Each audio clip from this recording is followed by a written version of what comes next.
Hola amado, Dios te bendiga, buen día. Qué bueno saludarte en este momento. Deseo grandes bendiciones para tu vida. Hoy quiero invitarte a estudiar la palabra del Señor. Nos corresponde leer el capítulo 37 del libro del profeta Ezequiel. Este es un capítulo poderoso, querido hermano. Un capítulo que nos da esperanza. Desde el capítulo de ayer, el capítulo 36, pudimos ver que Dios tiene poder para restaurar las cosas, porque Él quería hacerlo con la nación. Y no lo iba a hacer porque el pueblo mereciera esto, sino por amor de sí mismo, por amor del nombre de Dios. Es decir, es Dios en su misericordia, en su infinito amor, que por gracia concede esa restauración al pueblo. No es que el pueblo mereciera o hubiese hecho algo para que lo mereciera, no. Entonces, en el capítulo 37, continuamos en esa misma tónica. Dios quiere restaurar y el poder de Dios es ilimitado. Este capítulo 37 está dividido en dos secciones, dos partes. La primera parte, del versículo 1 al versículo 14, habla sobre el valle de los huesos secos.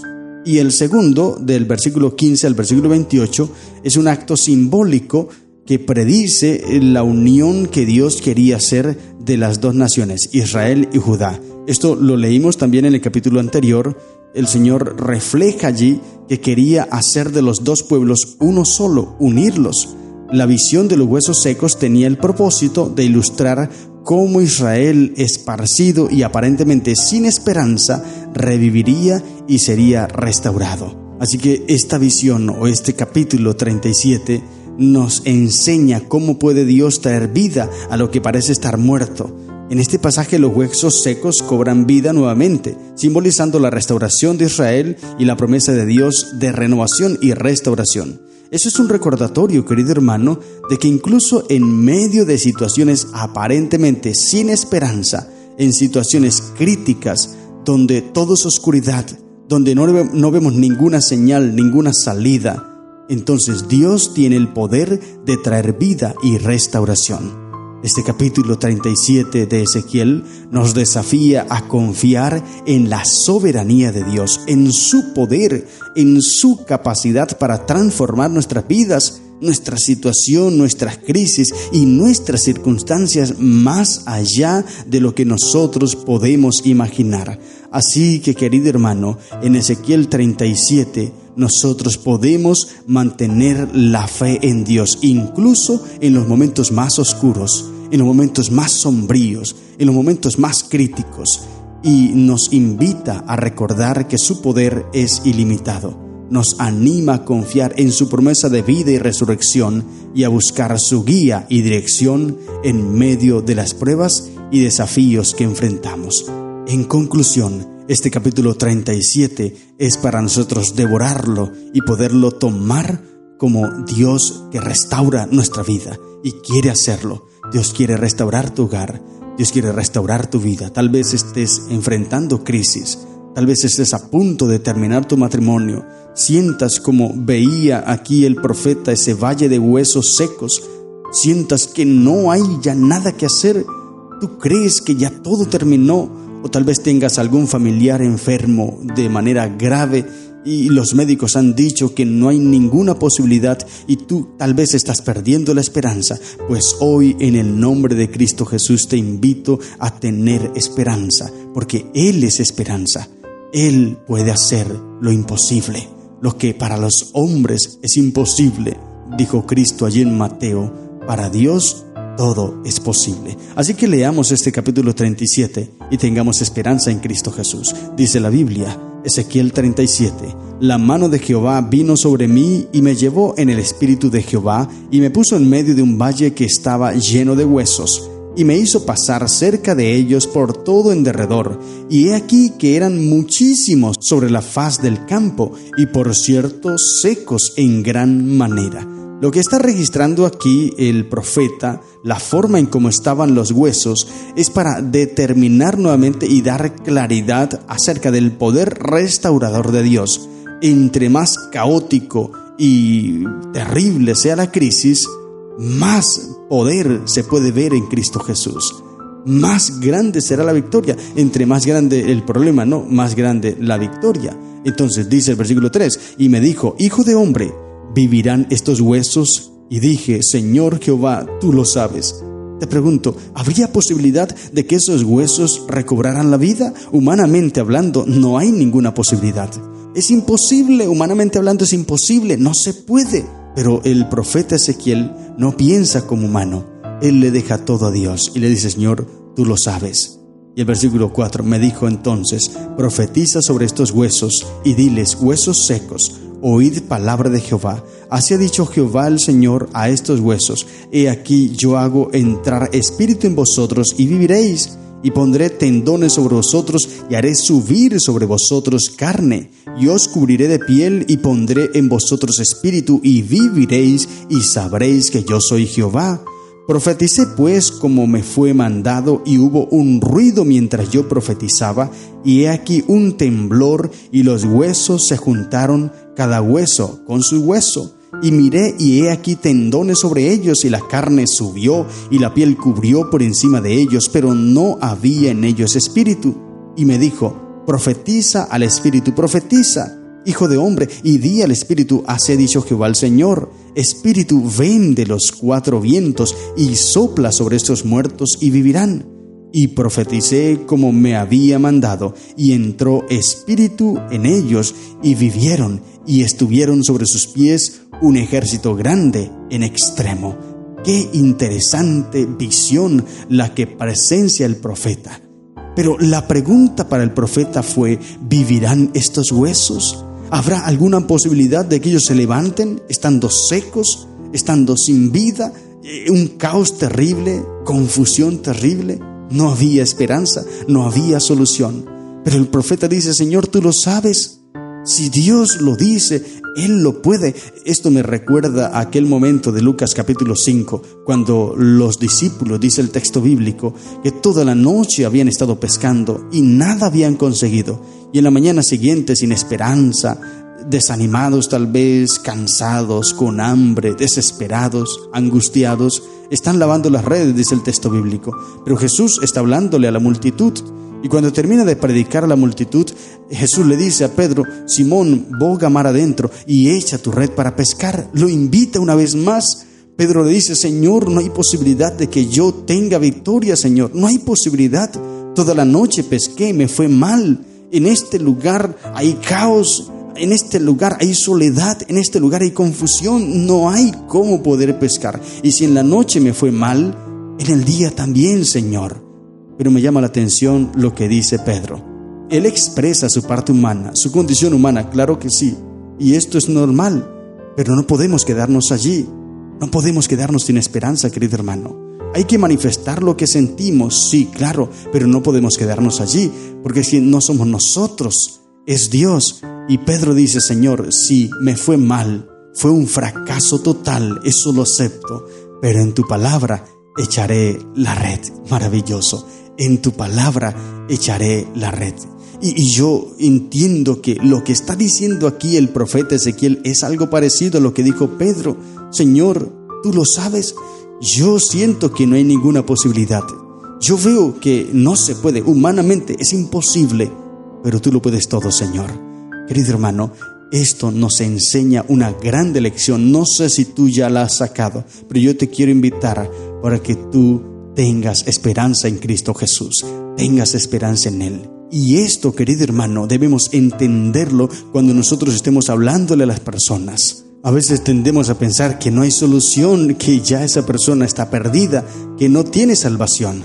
Escuchaba en cierta ocasión, cuando estábamos en un seminario de discipulado, de evangelismo, decía un hermano, se levantó allí en medio de la iglesia y dijo: Pastor, ya yo creo que debemos salir al campo a predicar, porque las personas aquí en el pueblo ya se les ha predicado muchísimo, tienen callo en los oídos, ya no escuchan. Querido hermano, este es un sentimiento que hay en muchos, y tal vez estoy hablando para alguien en este momento que piensa que ese vecino al cual le ha compartido el evangelio por mucho tiempo y que no ha querido aceptar, que ya no tiene oportunidad, que ya no tiene solución, que ya esa persona está perdida.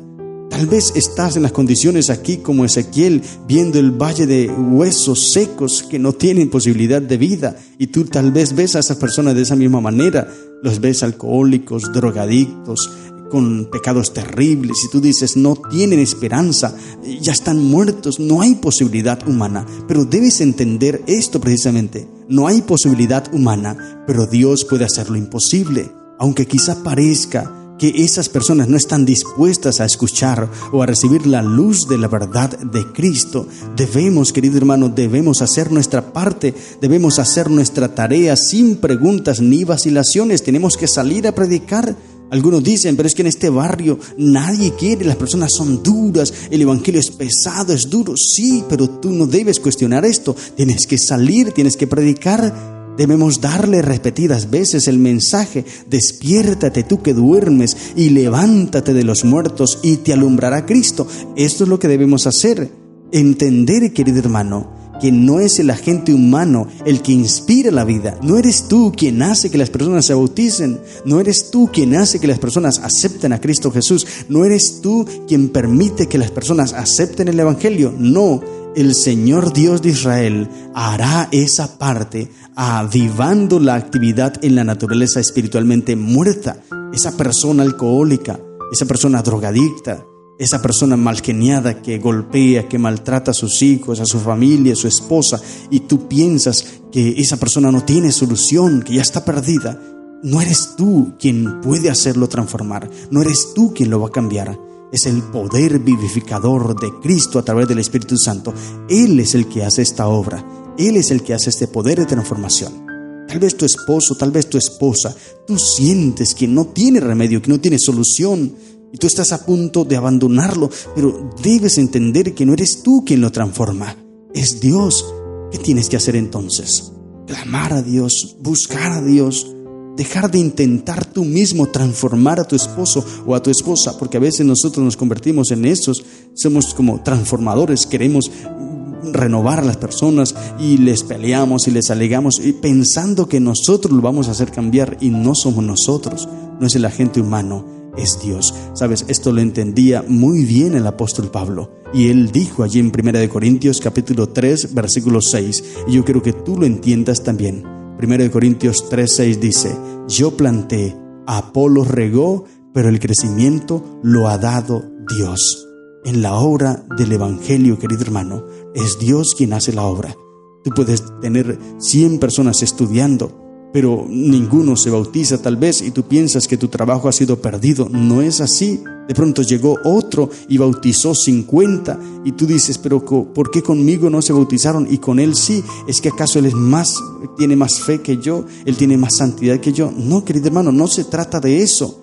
Se trata de Dios, porque es Dios quien hace el cambio, es Dios quien renueva, y Él lo hace en el tiempo que Él lo vea conveniente. Por eso nosotros simplemente debemos hacer nuestro trabajo, hacer nuestra obra, llevar el evangelio, darles repetidas veces el mensaje a ese valle de huesos secos: despiértate tú que duermes y levántate de los muertos y te alumbrará Cristo. El profeta Ezequiel lo hizo, aquí lo acabamos de leer. Él anunció, él hizo su trabajo, él predicó, y el Espíritu vivificó a esos huesos. La sierva de Dios en Review de Herald, la página 17 del año 1893, dice lo siguiente: el Espíritu de Dios, con su poder vivificante, debe estar en cada agente humano para que pueda entrar en acción cada músculo y tendón espiritual. Sin el Espíritu Santo, sin el aliento de Dios, hay embotamiento de conciencia, pérdida de vida espiritual. Muchos que carecen de vida espiritual tienen sus nombres en los registros de la iglesia, pero no están escritos en el libro de la vida del Cordero. Pueden estar acoplados a la iglesia, pero no están unidos con el Señor. Pueden ser diligentes en el cumplimiento de determinados deberes y pueden ser considerados como seres vivientes, pero muchos están entre los que tienen nombres de que viven y están muertos. Triste esto, porque es que muchos creen que la salvación se trata de lo que tú hagas, como leímos en el día anterior. No se trata de eso, y lo hemos leído también en el capítulo 33. No se trata de eso. El camino de Dios es justo. Se trata de una relación personal y transformadora con Cristo. que el Espíritu Santo habite en tu vida, porque Él es el que vivifica, es el Espíritu Santo el que transforma. Este valle de huesos secos estaban perdidos, no había esperanza, no había solución. Pero Cristo vino a través del Espíritu Santo y vivificó esos huesos, así como hoy Él quiere vivificar tu hogar, vivificar tu vecindario, vivificar tus familias, aquella persona a la cual tú le estás compartiendo el mensaje. Él lo quiere hacer. Y luego del versículo 15 en adelante viene ese simbolismo dice: vino a mí palabra de Jehová diciendo: hijo de hombre, toma ahora un palo y escribe en él para Judá y para los hijos de Israel su compañero. Toma después otro palo y escribe en él para José, palo de Efraín, y para toda la casa de Israel sus compañeros. Júntalos luego el uno con el otro para que sean uno solo, y serán uno solo en tu mano. Y luego el pueblo le pregunta que qué significa esto. Y él le dice: es lo que Dios quiere hacer. Dios quiere unir las dos naciones nuevamente. Después del cautiverio, Dios quería que ellos volvieran allí a la nación. Y tanto Israel, Samaria, las 10 tribus, como Judá y Jerusalén, las 2 tribus allá en el sur, se unieran y fuesen un solo pueblo. Este mensaje en primera instancia es para el pueblo, para la nación de Israel, pero en segunda instancia es para ti y para mí. Dios nos enseña que Él quiere y Él puede restaurar tu vida. Él quiere y Él puede restaurar tu hogar. Él quiere y Él puede restaurar todo lo que tenga que restaurar en ti. ¿Qué tienes que hacer? Simplemente buscarlo a Él, clamarle a Él, entregarte a Él y dejar que el Espíritu Santo obre en ti tanto el querer como el hacer por su buena voluntad. Estas son las lecciones que encontramos en el capítulo 37 del libro de Ezequiel. Que el Señor te bendiga. ¡Feliz día!